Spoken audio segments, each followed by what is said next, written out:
Police spent the morning handing out these flyers to local coffee shops, warning them of an armed robbery. Last night, this Dunkin' Donuts was held up, sources telling us the robber climbed in through the drive-thru window. A 9/11 controversy has some parents calling for this school's principal's resignation. More coming up. The piping plovers are moving in.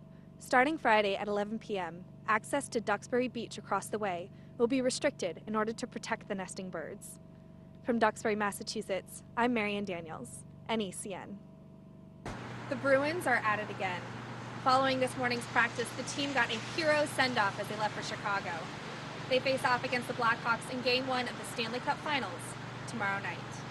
From the TD Garden in Boston, I'm Marian Daniells. The Gomez campaign is wrapping up, and what does the political future look like for him? According to his wife, they don't know, because they were planning for a win. In Boston, I'm Marian Daniells, NECN. Stephen Rakes was last seen here walking out of Bulger's trial on July 16th before his body turned up the next morning in Lincoln. Today, a 69-year-old Sudbury man was arrested, investigators claiming that he poisoned Rakes' iced coffee with cyanide. When 59-year-old Rakes didn't show up in court on July 17th, people were suspicious. The Quincy man was a regular at James Whitey Bulger's trial. He had hoped to testify as a witness and claimed that Bulger and his associates forced him to sell his Southie liquor store in the 80s to use as a headquarters for their gang. However, DA Marian Ryan says that officials believe Rakes' death had no connection to the Whitey Bulger trial and that defendant William Camuti acted alone. According to Ryan, the defendant and Rakes were longtime business partners and Camuti owed the victim a substantial amount of money. Camuti allegedly called Rakes on July 16th and asked to meet at this McDonald's in Waltham so that they could discuss a phony real estate deal he'd found in Wilmington. Ryan says the defendant purchased 2 iced coffees, one of which he allegedly laced with 2 teaspoons of potassium cyanide. We allege that this defendant, Mr. Camuti, intentionally put poison in the victim's iced coffee, drove around for several hours with Mr. Rakes in his car, and then dumped Mr. Rakes' body in a remote location. Camuti previously served jail time in the 90s for a mail fraud case involving more than $2 million. He is charged with attempted murder, misleading police, and unlawful disposal of human remains. In a 5-minute arraignment, the defendant pled not guilty and is being held without bail.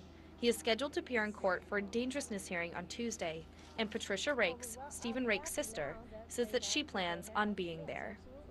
Yeah, I'm just glad they caught the man. Yes. And I'll be in the courtroom, sitting there, waiting to hear guilty, and he can spend the rest of his life in prison. The chief medical examiner has not yet ruled on a cause of death for Rakes, but once they have, it's likely that the attempted murder charges will be upgraded to murder charges. In Boston, I'm Marian Daniells, NECN. As you can see, it's very quiet now, but just hours ago, this was an active scene with detectives walking shoulder to shoulder, looking for bullet casings following a shootout. It took less than 4 hours for Boston police patrolling Old Colony Avenue to find all the evidence they needed. What started as a drug investigation turned into a shootout when a suspect fled and fired on officers. The officers returned fire and shot the suspect in the chest. Juan didn't want to show his face, but says he saw the events firsthand. But the dude, he had a chance to put his weapon down, and he chose not to. Because they told him, put your weapon down. And he pointed again at the police officer and shot again.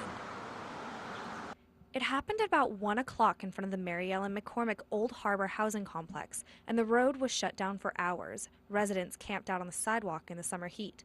Scott was with his daughter at a park across the street when he heard gunfire. I heard loud noises. That was pretty much it. I heard bang, bang, bang, but I assumed it was freaking just fireworks, so. Police say they found a gun and drugs on the suspect, who's now in critical condition at Tufts. The officers were taken in for evaluation, which is normal in instances like this when they're involved in a shooting, but neither of them were hurt. In South Boston, I'm Marian Daniells, NECN. Another fraudulent claim for money from the One Fund Boston. A 26-year-old woman was arrested and arraigned today in New York for allegedly defrauding the fund of almost $500,000. When brothers Paul and J.P. Norton each lost a leg in the marathon bombings, their family and friends rallied around them. At a bar in Somerville, Uncle Peter Brown sells shirts and hats to raise money for his nephews. If somebody's trying to dupe a foundation or a charity of such a severity of issue that really is a serious act against them. I think that's just, it's disturbing. It's sickening and to me troubling. He's talking about Audrea Gauss, who allegedly stole $480,000 from the One Fund Boston. According to Martha Coakley, Gauss filed a claim with the fund on June 3rd, saying she'd suffered brain injuries during the bombings and had spent 2 days at Boston Medical Center and another 10 days at a hospital in Albany. Her paperwork was notarized and seemed legitimate, and she was subsequently awarded the money. Acting on a tip they received last week, Massachusetts and New York officials determined that Gauss was not even at the marathon. We do have reason to believe she was in Massachusetts later in May, but not at the time period that she claims she got treatment for the injuries or for any reason that's connected to marathon bombing injuries. This is not the first time Gauss has falsified information. In 2007, she was arrested in New York City for identity theft. And it's not the first attempt to defraud the One Fund either. Earlier this month, Brandon Mathieu was arrested for trying to collect more than $2 million on behalf of an aunt who died 10 years ago. The DA says most, if not all, of the money is expected to be returned to the fund. To date, the One Fund Boston has raised more than $64 million for marathon victims. When people give money to a cause, they give it with a reason. And clearly this touched a lot of people, and when somebody comes and tries to steal money, I'm just glad the AG caught it. Gauss is expected to be extradited to Boston next week. And as for any additional cases of fraud, the DA says they are investigating every case and don't anticipate any more issues. From Copley Square in Boston, I'm Marian Daniells, NECN.